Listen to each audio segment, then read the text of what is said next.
Good afternoon, guys. I'm back again because I'm reading Isaiah, and I think I'm on chapter 17, where God talks about how He's going to destroy the city of Damascus and Israel. Right? He is saying how He is going to destroy it, and then like the people will have no other gods to turn to, and that they're going to eventually go ahead and give their life and turn to him, because there's no other god. Like, that's just a little, I'm like summing it up, right? And I'm sitting here and I'm thinking about us, right? And I'm thinking about some of the things that we go through. Of course, God is everything, like we all say that, right? But then sometimes we do struggle to believe, like, sometimes we do struggle to believe that, man, like, is God really listening to my prayers? Is God really, can He hear me? Right? Normally He does. Normally He does. As He's saying in the Bible that, He's going to destroy this city, so then their back is against the wall. Correct? He's saying that He's going to destroy them until their back's against the wall and they have no other gods to turn to. Right? And then for us, sometimes we go through things and where we feel like we can't make it anymore, where our back is against the wall, and that's where God wants to see how strong our faith is, right? So if I'm talking to your your normal human being that don't believe in God or whatever the case may be, right? And then you get to tell them about how beautiful and how God is this and God is that. And if this person is already successful and this person is already, has everything that they ever wished for in life, correct? And then they've met a whole bunch of Christians, and then the same thing that from them meeting a whole bunch of Christians, right?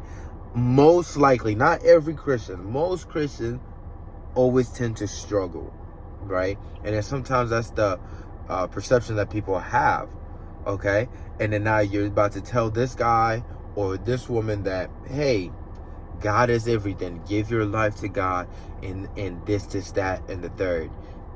And then they see what Christians go through, and some other will hesitate, like, why? I can understand where they're coming from, right? Because walking a faithful Christian life is hard, okay? It is hard. It's super, super, super hard, right? But I can only speak from me. But from my understanding, man, when you communicate with God, man, when you talk to Him and you feel His presence, and he talks back to you, it's a beautiful thing, man. It's so beautiful. Like, I don't even know how to put it into words. Like, God is so good.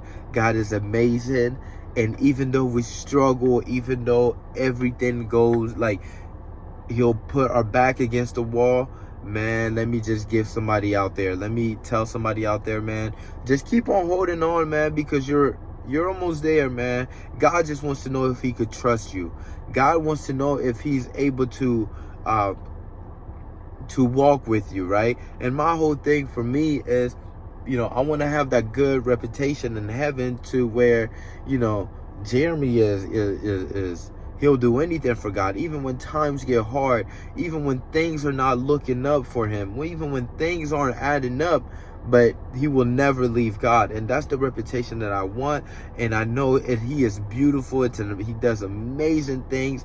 And again, like I will recommend God to everybody 110%, but I will also understand their perception of it, right? I'm not so close-minded of I can only see my way and not see their way, right? Because again, what I tend to do is I understand where you're coming from. When I talk to somebody that's not a believer, I totally understand where you're coming from. I see it from your point of view, but you have tried your way and it hasn't worked. Why don't you just try God's way and see? If it doesn't work, then hey, by all means, you know what I'm saying? By all means, keep on doing whatever it is that you're doing. Okay? I don't know why. I just felt the need to share that with you guys.